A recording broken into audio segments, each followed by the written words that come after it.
علماء فرماتے ہیں ادب صرف تعظیم کا نام نہیں، تعظیم تو ادب کے اگر 100 حصے کیے جائیں تو اس میں سے 50% تعظیم ہے، لیکن بقیہ کیا ہے؟ فرمایا بنیادی طور پہ جو عقل ادب کی تعریف ہے وہ یہ ہے کہ جس کا جو حق ہے اس کو وہ دے دیا جائے، یہ ادب ہے۔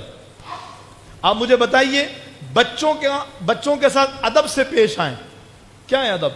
بچوں کی تعظیم تو نہیں ہوتی، شفقت کیے جاتا ہے، یعنی جو جس کا حق ہے وہ اس کو دیا جائے، بڑوں کا ان کو حق دیا جائے، بچوں کا ان کو دیا جائے، بیوی کا اس کو دیا جائے، اپنے پڑوسیوں کو ان کا دیا جائے، محلے داروں کو ان کا دیا جائے، نمازیوں کو ان کا دیا جائے، علماء کو ان کا دیا جائے، مقتدیوں کو ان کا دیا جائے، جس کا جو حق ہے اللہ کو اس کا حق دیا جائے، رسول اللہ کو ان کا حق دیا جائے، جس کا جو حق ہے وہ اس کو دے دینا، یہ ادب ہے۔ اور پھر فرمایا گیا یہ صرف انسانوں میں نہیں ہے، یہ جانوروں کے اندر بھی ہے کہ جانوروں کا بھی حق اس کو دے دینا، یہ ادب ہے۔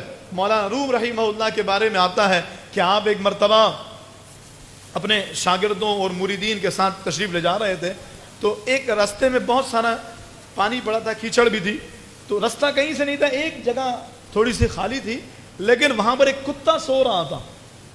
مریدین اور خلفاء نے چاہا کہ اس کتے کو ٹھوکر مارے، پتھر مارے، وہ بھاگ جائے گا تو جگہ خالی ہو جائے گی، ہم چلے جائیں گے۔ مولانا روم نے منع فرما دیا، فرمایا نہیں، یہاں کھڑے رہیں گے جب تک یہ کتا سو کر کے نیند پوری نہیں کر لیتا۔ آپ اندازہ کیجئے، جب تک یہ کتا اپنی نیند پوری نہیں کرتا ہم یہی کھڑے رہیں گے۔ کہا حضور وجہ آگے جانا ضروری ہے۔ فرمایا یہی تو دین ہمیں سکھاتا ہے کہ جس کا جو حق ہے وہ اس کو دو۔ یہ بیچارہ تھکا ہارا سو رہا ہے اور ہم اس کو اس کی نیند خراب کر کے اٹھا دیں صرف اپنے راہ گزر کے لیے، تو پھر بتاؤ یہ ادب تو نہ ہوا۔ ادب تو یہ ہے کہ جس کا جو ادب ہے اس کو وہ دیا جائے۔ چلیں جناب، پتہ یہ لگا کہ جانوروں کا بھی حق ہے، پرندوں کا بھی حق ہے، چوپایوں کا بھی حق ہے، محلے داروں پڑوسیوں کا بھی حق ہے، گھر والوں اور رشتہ داروں کا بھی حق ہے، بیوی کا بھی حق ہے، اور دیگر اپنی اولاد کا بھی حق ہے۔ پھر مجھے بتائیے قربانی کے ان دنوں میں ہمارے ہاں کتنے لوگ باادب کہلائیں گے؟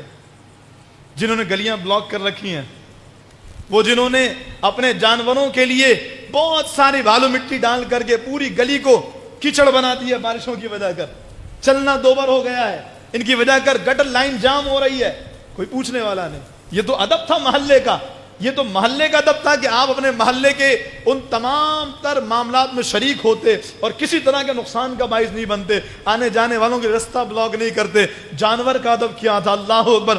مولانا روم تو کتے کا ادب کر رہا ہے نا، اور ہمارے یہاں کیفیت یہ ہے کہ وہ جانور جسے خالصتاً ہم اللہ کی راہ میں قربان کرنے کے لیے لے کر آئے، اس جانور کو آپ دیکھیں بلا وجہ میں ٹھوکر مار کے اٹھاتے ہیں۔ دکھاؤ تو صحیح کیسا ہے، کتنا بڑا ہے، دکھاؤ تو صحیح۔ منڈی میں بلا وجہ میں گھومتے پھرتے رہے، یہ جانور دیکھا وہ جانور دیکھا، اٹھا رہے ہیں، دم مروڑ رہے ہیں، جانور کو لاتے مار رہے ہیں، وہ بیچارہ پوری رات کھڑا رہا ہے، پورا دن کھڑا رہا ہے، ابھی بیٹھا تھا پھر دوبارہ اٹھا دیا اس کو کہ دیکھو تو صحیح جانور کیسا ہے۔ ایک بندے کو خریدنا ہو، ضرورت ہو، سمجھ میں آتا ہے، مگر نہ یاد رکھو ادب پہلا قرینہ ہے عبادت کے قرینوں میں۔ آپ چاہتے ہیں یہ جانور اللہ کی بارگاہ میں ہماری قربانیوں کو قبول کروائیں، ہم نے تو ان جانوروں کا حق بھی